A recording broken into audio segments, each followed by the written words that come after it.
तो रामानंद जी गुरुदेव की सूचना मिली तो यह श्रीमान पालकी लेकर के, पीपाजी पालकी लेकर के आए। इन्होंने गुरु जी की बहुत स्तुति की, साधुओं को अलग अलग से दंडवत प्रणाम किया। संतों ने देखा कि भगत बड़ा उत्साह पूर्वक है, और मैंने बहुत बार कहा है भगवत कृपा के बिना साधु कभी आता ही नहीं है। साधु किसी के यहां एक रात्रि भी रुक के चला गया है, भाग्य को बदल के रख दे, इतनी बड़ी महिमा है। आते ही तो नहीं है महापुरुष साधु, बिन हरि कृपा मिले ही नहीं संता। पीपाजी बहुत बड़े राजा थे, आज उनको इतना उत्साह हुआ, उत्साह पूर्वक बहुत सा धन मोहरे न्यौछावर करके लुटाने लगे। समाज को अपने राजभवन में स्वामी जी को पधराया बिठाया। श्री स्वामी जी ने पीपाजी की भक्ति, भगवंत में दृढ़ भक्ति तथा सेवा की सुंदर रीति देखकर उनसे कहा, तुम्हारी इच्छा आज पूरी हो गई है। देखो कितने साधु यहां पधारे हैं, क्या तुम चाहते हो? कहा, गुरुदेव अब यहां अच्छा नहीं लगता, अब आपका संग मिल जाए, साथ मिल जाए, कृपा कर दीजिए। गुरुजी ने कहा कि घर पर ही रह करके तुम संतों की सेवा करो, यही हमारा आदेश है। विरक्त होकर के भजन करो। उन्होंने कहा कि गुरुदेव कुछ समय के लिए आप हमें हमारे साथ लेकर के चलते। गुरुजी ने कुछ समय के लिए इन्हें अनुमति दे दी। पीपाजी चलने को तैयार हुए। पीपाजी की 20 पत्नियां थी, बहुत ध्यान से सुने। राजा लोग थे, घरवालियां 20 थी, तो 20 चलने को तैयार हुई, रोए, छाती पीटे और कहें हम अपने आदमी के बिना कैसे रहेंगे। और उन्होंने पीपाजी को रोकने को तैयार किया, कहा हम आपके बिना नहीं रह पाएंगे।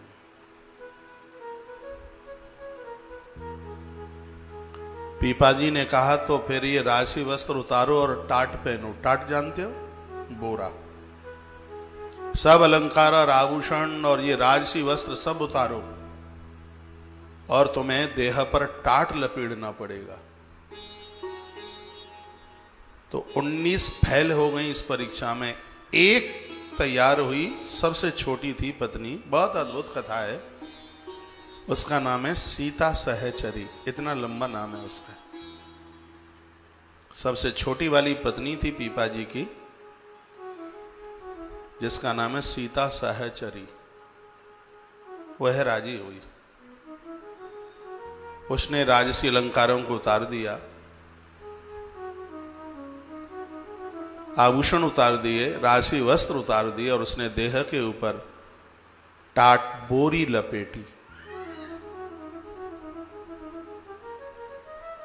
आ गई।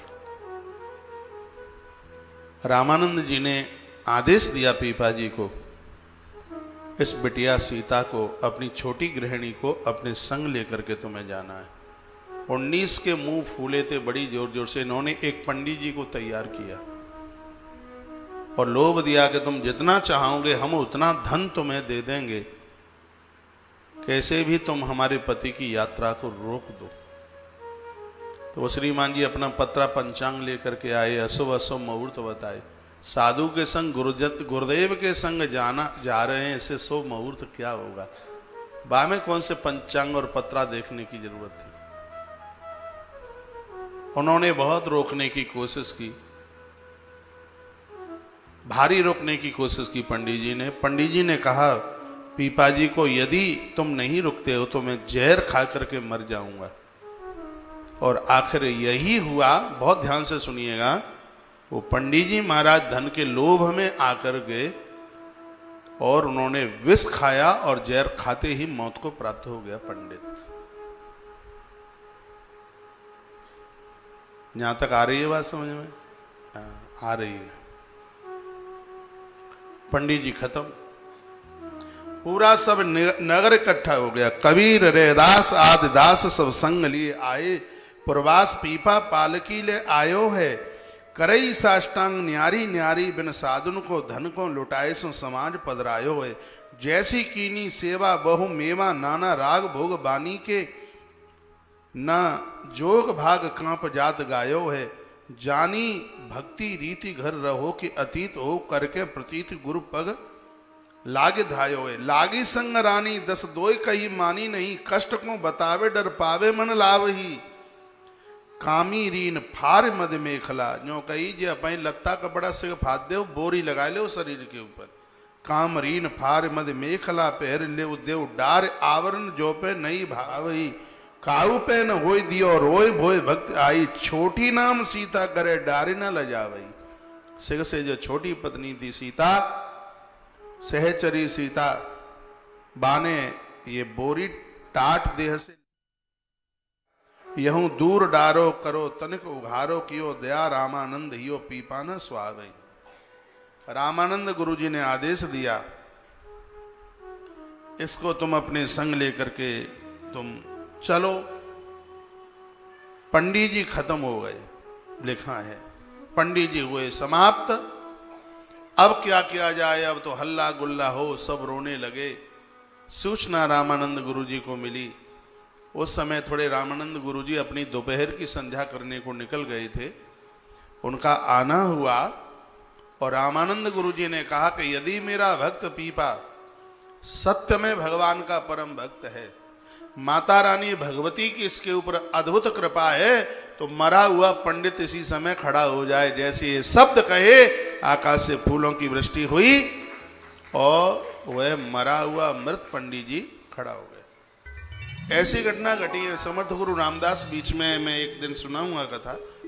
अब तो 2 ही दिन की तो रह गई, 31 और 2 तारीख से ब्रह्म वैवर्त पुराण की कथा है। दोगे? वह भी जिस समय भांवर के लिए मंडप के नीचे बैठे हुए थे, सुनिए, मंडप के नीचे बैठे हुए थे तो बार बार सावधान सावधान किया जा रहा था उन्हें। तो उनकी पत्नी का भाई बगल में बैठा हुआ था। उसने पूछा ये गुरुजी बार बार सावधान सावधान सावधान क्यों बोलते हैं, क्या बात है? तो उसने जवाब दिया कि वो सावधान इसलिए कर रहे हैं कि हमारी बहन की हथकड़ी वेड़ियां अब तुम्हारे हाथ पांव में गिरने वाली है। 6 भामर पड़ गई हैं और 7वीं पड़ गई ना तो हमारी बहन के कब्जे में हो जाओगे तुम। समर्थ गुरु ने ऐसा सुना तो वो मंडप से दौड़े भागे। पंडित जी ने कहा रुको, कहां जाते हो? 7वीं भामर पड़ जाएगी तो घरवाली तुम्हारी गृहिणी हो जाएगी। तब समर्थ गुरु रामदास ने कहा 6 भामर जगत के साथ डाली, ये 7वीं भामर तो मेरी जगदीश के साथ डलेगी। और वो भागते गए, भागते भागते गए। रास्ते में चिता जल रही थी। एक 32 साल का जवान खत्म हुआ। उसकी पत्नी रास्ते में बैठकर छाती पीट पीट करके रो रही थी। साधु निकला, उसने चरण पकड़ लिए। अब ये बताया नहीं ये घटना घटी है, चरण पकड़े उसने, रो रही थी जोर से। समर्थ गुरु रामदास ने कहा बेटी अखंड सौभाग्यवती भवा, तेरे पति की लंबी आयु हो, तू काय के लिए रो रही है? पहले आशीर्वाद दे दिया, बात बाद में पूछ रहे हैं। देखिए, आशीर्वाद पहले दे दिया, अखंड सौभाग्यवती भवा, आशीर्वाद दे दिया। अब पूछ रहे हैं बाद में कि तुझे कष्ट क्या है, तू रो क्यों रही है? तो उसने जवाब दिया ये चिता जल रही है गुरुदेव मेरे पति की है।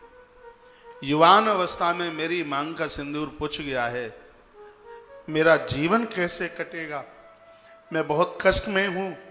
गुरु समर्थ सामने चिता के सन्मुख जाके कहा हे बजरंगबली हनुमत लाल, तुम्हारे भरोसे मैंने सत्य भाव से यदि घर छोड़ा है तो इसका सुहाग लौट करके आ जाए, क्योंकि मैंने अखंड सौभाग्य का इसे आशीर्वाद दिया है। इतना कहा, जलती हुई चिता में से उसका पति दौड़ता हुआ चल करके आया है। ये अद्भुत चमत्कार, इतना अद्भुत यह प्रभाव इन महापुरुषों का, इन महात्माओं का। वह लोग तो बड़े भाग्यहीन हैं इन चरणों में जिनकी श्रद्धा नहीं। गुरुदेव रामानंद ने अपने चेले को प्रथम परीक्षा में पास कर दिया और यह कहा कि मेरा भक्त पीपा निष्कामी है। तो जो जहर खा करके पंडित जी की मौत भई है, जो खड़े हो जाएं, और इतना कहा तो उसी समय वो पंडित जी खड़े हो गए। 19 पत्नियां अपने काम में विफल हो गई। जाने का नंबर आया, तब गुरुदेव ने कहा कि हम तो काशी के लिए जाते हैं, लेकिन बेटा हमारा आदेश है तुम यहां से श्री द्वारका के लिए प्रस्थान कीजिए। अद्भुत कथा है। पीपाजी का बहुत टाइम द्वारका जी में निकला है। बड़ी सुंदर कथाएं कि श्री स्वामी जी के अधिक आग्रह करने और शपथ दिलाने पर भी श्री पीपाजी सीता सहचरी को गुरुजी ने सौगंध खिलाई थी कि जीवन पर्यंत इस पत्नी को अपने संग रखना। इस पत्नी के द्वारा तुम्हारा भजन बढ़ेगा। सीता सहचरी ये कभी तुम्हारे कार्य में अवरोधकता नहीं डालेगी। और गृहिणी वही है जो कि पति को पति के भजन से दूर ना करे, उसे ईश्वर से दूर ना करे, नहीं तो फिर वो धर्म पत्नी कहां रहेगी। इसमें एक पवित्र नाम मां उर्मिला का आता है। उर्मिला रोती होती बिलखती होती तो ईश्वर का संग छूट जाता लखन का, और लक्ष्मण भगवान का संग न दे पाते तो आज कहां लक्ष्मण की ऐसी महिमा हो पाती। लेकिन धन्य है वह माता उर्मिला जो कि अवरोधक नहीं बनी बीच में। हाड़ मास के लोथड़े के लिए और जो देवियां रो रो करके और ये भूचाल मचा देती हैं घर में कि ये बच्चे तो नौकरी भी नहीं कर पाते, छोड़ छाड़ करके चले आते हैं और उनका ऐसा जीवन खतरे में पड़ता है जो कि 25 साल से लेके लगभग कुछ नहीं तो 55 साल तक का ये जो समय है, 20 वर्ष का समय है, ये तो पैसा कमाने के लिए। अर्थ बुरा थोड़े ही है। अर्थ नहीं होगा तो धर्म कार्य कैसे होंगे। तुम्हारे रोने से यदि पति की जिंदगी में बैक गियर लगता है, वो ठीक नहीं है। अरे नई नई शादी क्या, आज ही शादी हो करके आई हो, आप धर्म पत्नी हैं, उसके सहयोगी बनिए, अवरोधक मत बनिए। तुम्हें तो उसका संग देना चाहिए। और यह कहिए आप चिंता ना करें, आप मेरी चिंता ना करें, मेरे पास मेरे सास ससुर हैं, मेरे माता पिता हैं, जो तुम्हारे भैया लोग हैं वो भी तो मेरे ही अपने हैं, मुझे कोई दिक्कत नहीं होगी। और आप मुझे ज्यादा फोन मत करना, आप मन लगा करके काम करना। जो कंपनी में फैक्ट्री में जहां भी तुम काम करो, तुम्हारे न होने पर वह जन तुम्हारी कमी का एहसास करें। होशियार पढ़ी लिखी तो देवियां वही हैं। ये किताब पढ़ने वाली मैं नहीं समझता कि वो कोई सिर्फ कागज पढ़ने से और कोई अपने आप को होशियार मानता। आप तो उस वृक्ष को पनपाने के लिए हैं, सुखाने के लिए नहीं। मैं कितने फोन सुनता हूं। एक कोई कह रहे थे महाराज जी क्या बताएं, बेटी ने जामाता की नौकरी छोड़वा दी, इतनी बढ़िया नौकरी थी। मैंने कहा कारण क्या था, बताते हैं ऐसे बात। हमने कहा तो अपने संग ले जाता, उसको बेंगलोर संग ले जाता, वहां व्यवस्था करे। वो संग भी गई तो फिर क्या हुआ, वो बोलती है कि बस 8 दिन में 2 ही दिन जाना है नौकरी को, 5 दिन मेरे पास रहना है। आप क्या कहेंगे इसको, आप बताएं। ये कोई जीवन है, इससे तो पशु ज्यादा बढ़िया है। ऐसा होता है। नारी के लिए कितने महीने पूजा पाठ के सब के लिए कितना सब कुछ वर्णन किया है। जहां नारी के प्रभाव का वर्णन हमारे ग्रंथों में वर्णन किया, लेकिन आज नारी का वो कवच समाप्त हो गया है।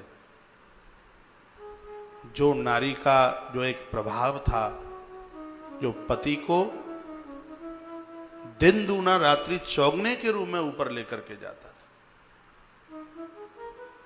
वर्तमान समय में वो घटित हो गया। बुरा मत मानिएगा, मुझसे ज्यादा होशियार हैं इस मामले में आप।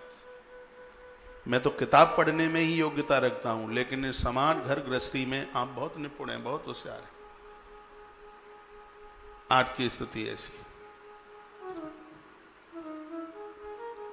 हमारे मध्य में कहीं जाएगा मत, कथा में 2 बजे से ज्यादा टाइम लूंगा मैं आज। सूखा राशन दिया, उन संतों ने रसोई बनाई और अपने ठाकुर जी का भोग लगाया। और मन ही मन वो साधु प्रार्थना करने लगे। किसको?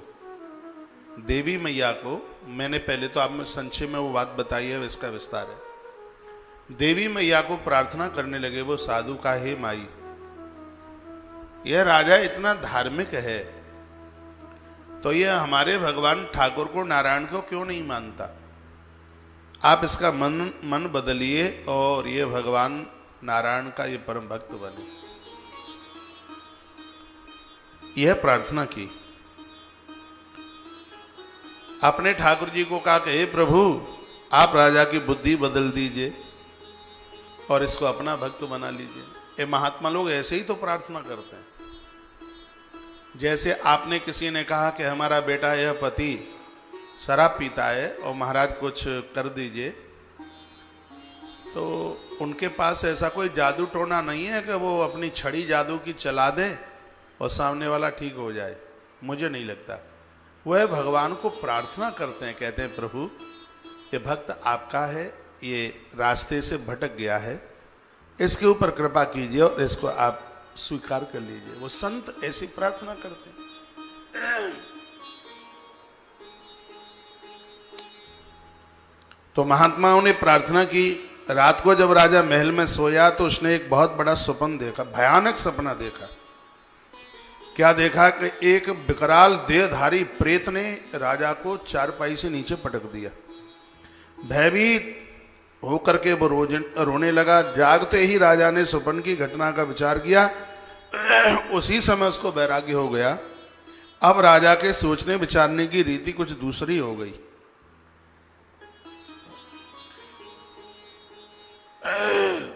और मैया ने यह कह दिया कि तू किसी बढ़िया से गुरु की शरण ले ले, तेरा उदार आत्मकल्याण हो जाएगा। इस कथा को थोड़ा ठीक से सुन लीजिएगा। राजा ने देवी से, माया से मुक्ति एवं भगवत प्राप्ति के मार्ग को जो पूछा, तब मैया ने कहा काशी में विराजमान स्वामी रामानंद जी महाराज रहते हैं और बड़े तपस्वी महात्मा हैं। ये वही रामानंद जी हैं जिनसे आज रामानंदी संप्रदाय चल रही है। बहुत अनूठे महात्मा हुए हैं। रामानुज बड़े अद्भुत हुए हैं। हो सकता है उनकी कथा आप सुनेंगे। और महात्मा रामानंद, ये आदि शंकराचार्य भगवान के टाइम पर, समय पर ये कुछ महापुरुष अद्भुत हुए हैं। माइक खोलो भाई। बोलो बांके बिहारी लाल की जय, रामचंद्र भगवान की जय हो। कहा उनको अपना गुरु बनाओ और उनके कहे हुए मार्ग के ऊपर चलिए। और माता ने ऐसा बोलकर माता प्रकट अंदर ध्यान हो गई। उसी समय पीपा जी ने काशी के लिए प्रस्थान किया। काशी के लिए चले। श्री स्वामी जी के दर्शन की इच्छा से राजा ने जब श्री मठ में प्रवेश किया तो चौकीदार ने रोक दिया पीपा को, पीपा जी को रोक दिया, क्यों? वो तो राजा की वेशभूषा में थे। और हमने बहुत बार क्या, 50 बार कहा है कि महापुरुषों से मिलने के लिए जाइए तो सज्जन भक्त बन के जाइए, राजाधीश बन करके नहीं। संत मिलन को चालिए तज माया अभिमान, जो जो पग आगे धरहि कोटिन यज्ञ समान। निराभिमान होकर के जाओगे तो संत दर्शन का फल ही करोड़ों यज्ञों के बराबर हो जाएगा। वो तो राजा बन करके गए थे। पैसा वैसा का सबका अभिमान था, मद था। तो द्वारपाल ने रोक दिया, कहा रुकिए, हम अपने गुरुजी से पूछने को जाते हैं, तब हम आपको बताएंगे। द्वारपाल गुरुजी के पास में पहुंचा और जाकर के कहा कि गागरोनगढ़ के राजा कोई पीपाजी आए हैं, वह आपसे मिलना चाहते हैं। स्वामी जी से जाकर के जब यह बात कही, उन्होंने सुनी तो यह सुनकर स्वामी जी ने कहा कि बोल दो, हम पूजा पाठ में बैठे हैं और हमारे पास टाइम नहीं है, समय नहीं है मिलने के लिए। आकर के वो बात बोल दी। पीपा जी ने कहा कि थोड़ा सा बस समय दे दे, मैं दर्शन करके लौट जाऊंगा। फिर महात्मा रामानंद जी को जाकर के कह दिया। रामानंद जी ने कहा कि हमारा आदेश है, कुआं में जाके गिर जा। साधु रामानंद जी ने बोल दिया कि बोल दे उसको कि कुआं बगल में, कुआं है दीवार के बगल में ही है, और जो हमसे मिलने को आया है वो कुएं में जाके गिर जाए। द्वारपाल भी अचंभित हुआ और द्वारपाल ने यही आके बोल दिया। पीपा ने सोचा कि मां ने ये कहा था कि संत का जो आदेश हो वही करना, उसी में मुक्ति है। तो अब इन्होंने कुएं में गिरने को बोल दिया तो मुझे कुएं में गिर जाना चाहिए। सामने उस फील्ड में सामने कुआं था, बहुत बड़ा कुआं, और पीपा जी जब उस कुएं में गिरने के लिए चले तो उन दरबारियों ने, द्वारपालों ने रोका और उन्हें पकड़ लिया। हा हा हा की आवाज हुई। उस समय गुरुजी रामानंद जी मठ से बाहर निकल के आ गए। इतनी बड़ी उसकी श्रद्धा को देखा, तब रामानंद जी ने कहा कि इसको हमारे पास लेकर के आइए।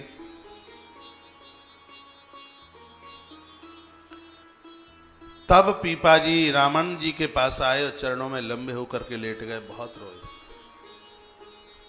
रामानंद जी ने पीपा जी को उठाकर अपने गले से लगाया। अद्भुत कथा है, बहुत सुनने लायक है, अद्भुत चरित्र है पीपा जी का।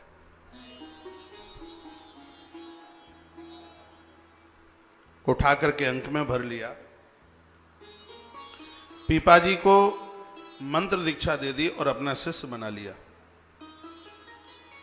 उनके ऊपर विशेष कृपा भी कर दी। गुरुदेव के अनुग्रह से श्री पीपा जी ने भगवत भक्ति को दृढ़ता पूर्वक अपने हृदय में धारण किया।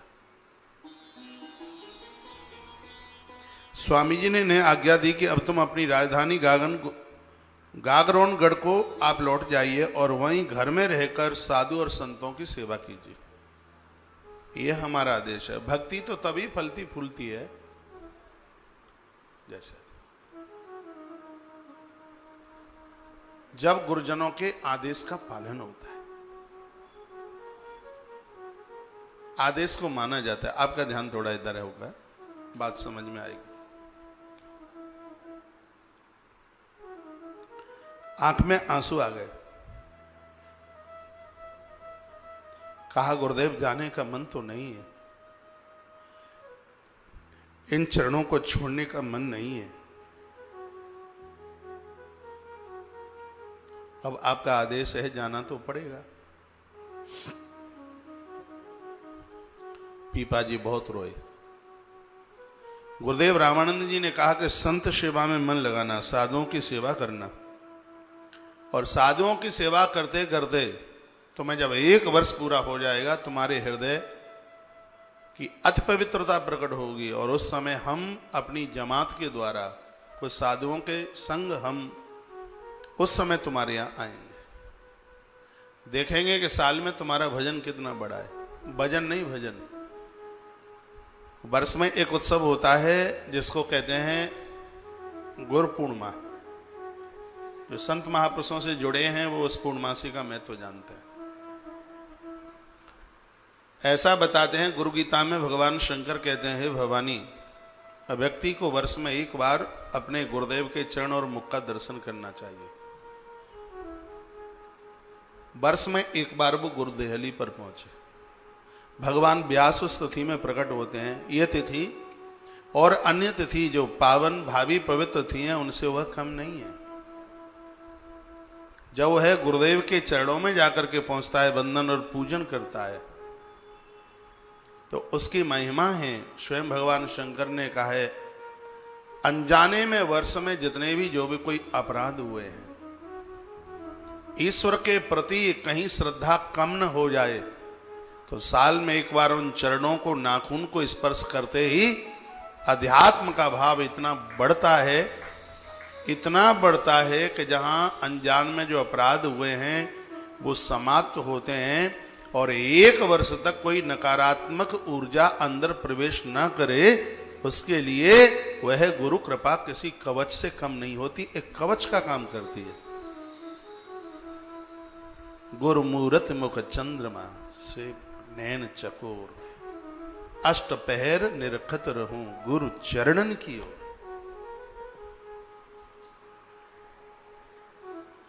जे सिर रे जे गुरु से जे सिर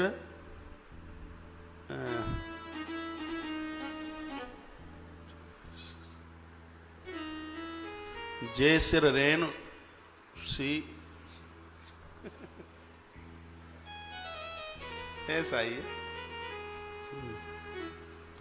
बोलिए बांके बिहारी लाल की, हनुमान जी महाराज की जय जय। श्री राधे।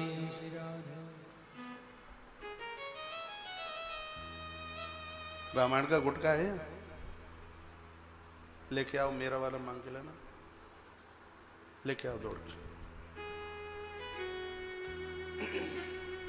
मुकुंद से मांग।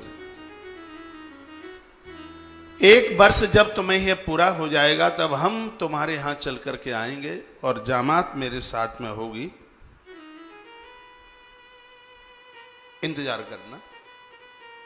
श्री पीपाजी महाराज वहां से चरणों में वंदन प्रणाम करते हुए आंख में आंसू थे, अपने नगर के लिए लौट गए। गाग रोन गड़बड़ पीपा नाम राजा भयो लयो पन देवी सेवा रंग चढ़ियो भारियो है। आए पुर साधु सीधो दियो जो सोई लियो, कियो मन मांझ प्रभु बुद्धि फेर डारियो। सोयो निसरोयो देख सुपनो बेहाल, अति प्रेत बिकराल दे धरई को पछारियो। ये अभी मैंने आपके बीच में बात कह दी है, ये उसी का। तो इधर पूरा साल व्यतीत होने को आ गया था, गुरुदेव भगवान नहीं आए तो पीपा जी ने एक पत्र लिखा। हम बराबर कहते हैं कि गुरुजनों के साथ, माता पिता के साथ आप कहीं दूर रहते हैं, अपनों के साथ संवाद का तार टूटना नहीं चाहिए, किसी न किसी प्रकार से जुड़कर के रहें। इन श्रेष्ठ महापुरुषों के साथ विवाद नहीं, इनके साथ संवाद होना चाहिए, विवाद नहीं। ये तो जीवन का दुर्भाग्य होता है कि माता पिता से लड़ाई लड़नी पड़े, सास ससुर से लड़ाई लड़नी पड़े, गुरुजनों से लड़ाई लड़नी पड़े, तो ये दुर्भाग्य ही है और क्या है। भले लोग पूज्य लोगों का कभी निरादर नहीं करते, अनादर नहीं करते, उनके तो किसी कॉलम में ही नहीं होता, लड़ाई झगड़ा नहीं होता। कुछ गौशाला की फोटो डालिए कल रात की, कि भाई कल रात वाली। बोलिए बांके बिहारी लाल की, श्री हनुमान जी महाराज की जय जय जय जय जय जय जय। तो पीपा जी ने एक बड़ा सुंदर सा पत्र लिखा, कहा गुरुदेव आपके बिना मन नहीं लगता, दिन रात्रि युगों के बराबर निकलती हैं। आपने 1 वर्ष का समय दिया था, 14 महीने हो गए गुरुदेव, एक बार कृपा करते और आप यहां पधारते तो मैं बड़ी कृपा समझता अपने ऊपर के गुरुदेव की मेरे ऊपर बड़ी महती कृपा है। गुरुजी ने चिट्ठी को पढ़ा, बहुत आनंद आया। शिष्यों की चिट्ठी पढ़ने में बड़ा अच्छा लगता है, आनंद आता है। आनंद में वह पढ़ी। आचार्य श्री रामानंद जी महाराज ने, कबीरदास, रैदास, ये सब सेवक थे रामानंद जी के। कबीर हैं, रैदास हैं, ये सब उनके सेवक थे। आदि अपने 40 शिष्य सेवकों के साथ गागरोनगढ़ के निकट पहुंच गए, प्रस्थान किया गुरु रामानंद जी ने। श्री गुरुदेव के सुबह आगमन का समाचार पाते ही पीपाजी पालकी लेकर के वहां आए। अति प्रसन्नता हुई, उन्हें भारी प्रसन्नता हुई कि गुरुदेव आए हैं। जय गुरु चरण। अब देखिए, कभी कभी बात ऐसे उतर जाती है, सेकंड तो नहीं लगी है पन्ना खोलने में, रामायण पढ़ते पढ़ते अब इतना भी अंदाजा पड़ गया कि कौन सी चौपाई कहां हो सकती है, कौन सी चौपाई कहां है।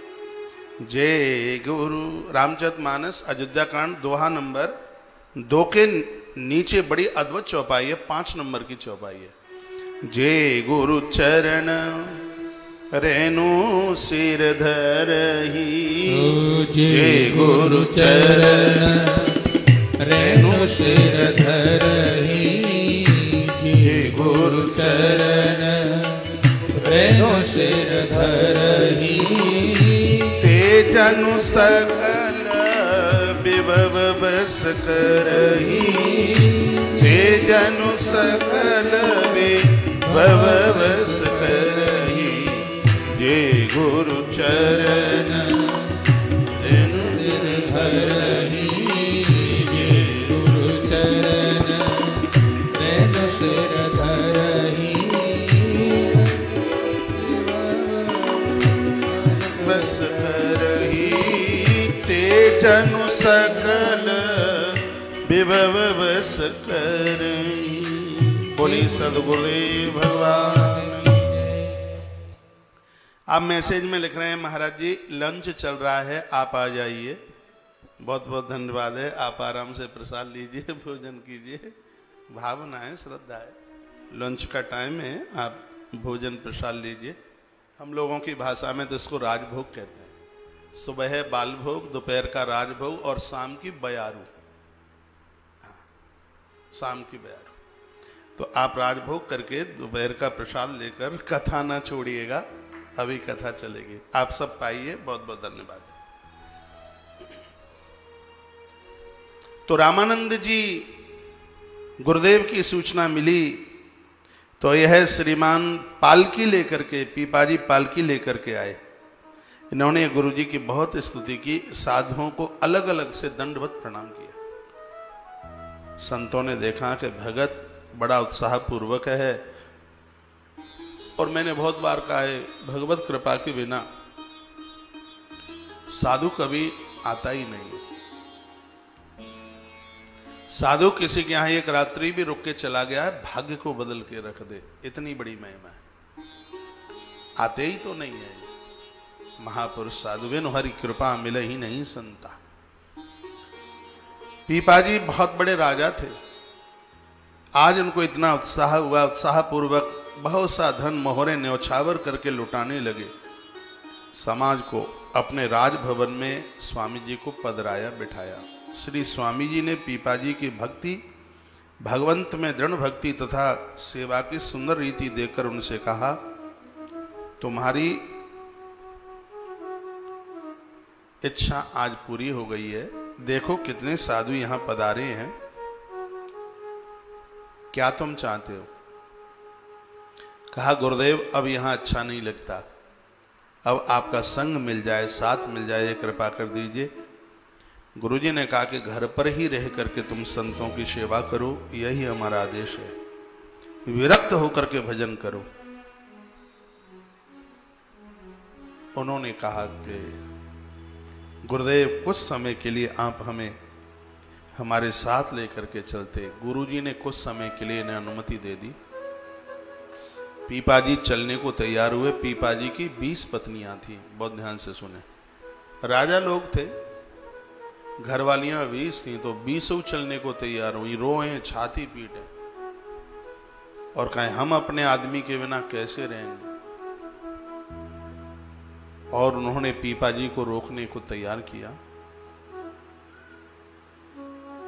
कहा हम आपके बिना नहीं रह पाएंगे।